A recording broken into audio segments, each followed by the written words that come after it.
absolutely. What are your pronouns? If you can't tell, Peter, I'm... Do you know what my pronouns are? Go. They are many and each. Don't misgender me. Those are my pronouns. I'm thinking you're probably a she/her kind of person. Thank you. Yeah, shocker. I'm glad you noticed. NHS staff are facing pronoun prosecutions. It's just as woke guidance says, it is oppressive to use the wrong term. So this is on 999 calls, and it's also NHS workers have been told, let me just read this. I mean, we're through the looking glass here, Renee. NHS workers have been told they are privileged if they do not have to worry what pronouns people will assume they use. Official guidance also warns staff it is oppressive to use the wrong term to refer to a trans or non-binary patient. Call me old-fashioned. I don't really care what a doctor calls me. What if I call you Peter? You can call me Peter. That would be quite nice. I mean, I prefer Mr. Cardwell, but but no, seriously. I mean, I don't care what they call me, just make me better. Yeah, quickly. Yes, and if it's on a 999 call, oh, I'm sorry, what are your preferred pronouns? No, come to the house. Someone's having a heart attack. Do you know what? That was my view on that. I think if you phone 999, you should be having a really serious event in your life, and I'm sure you don't give a damn what the person at the other end calls you. You know, sir, madam, whatever. And you know, if they get it wrong, they get it wrong. And you know, most people, if we get that kind of thing wrong, we'll apologise and then correct ourselves. You know, and I don't think much harm has been done. The use of words like oppression now, I find really interesting.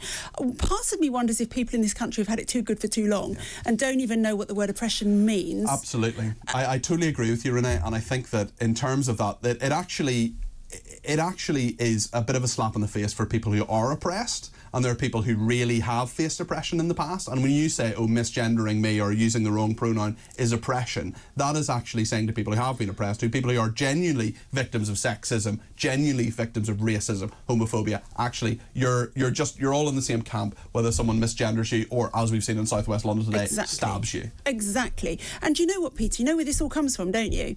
These are the trusts that are signed up to Stonewall's Champions League, so they have to do these things to work their way up. Stonewall, which is a lobby group, let's never forget this, they have an agenda that they want to, and we are seeing it. This is ideology at work in hospitals.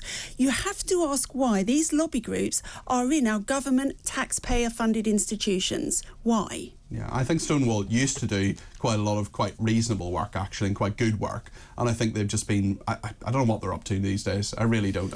After, there was a brilliant woman, Ruth Hunt, Baroness Hunt, who ran Stonewall, and after she left, I just think it went a bit crazy. Well, it was almost like they achieved everything they needed to and didn't know what to do next. So they're just now reaching far above the glass ceiling and causing chaos in between. The point of any charity, the point of any cause should be to abolish yourself. If you're a homelessness charity, your point should be, I don't want homelessness to exist anymore. I don't want to have a job. I want to abolish myself. And maybe when you reach your cause, maybe that's the time to actually say, you know, time to sit down and maybe do something else. I think so. And I mean, I actually think now we've got to the point where Stonewall are actively encouraging language that we saw being demonstrated in 1984, and it's coming true. They want to take control of language. We want to devalue words that are really, really precious to us. As me as a woman, being a mother is the most important thing I've ever done. I don't want it taken away. I don't want to be a birthing person. And this is where this is. This is in the same region. And we need to fight back. As patients and as staff, we need to say to the NHS, do you know what?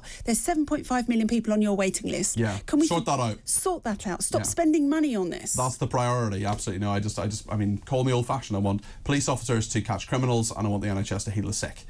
So, Renee, thank you very much indeed.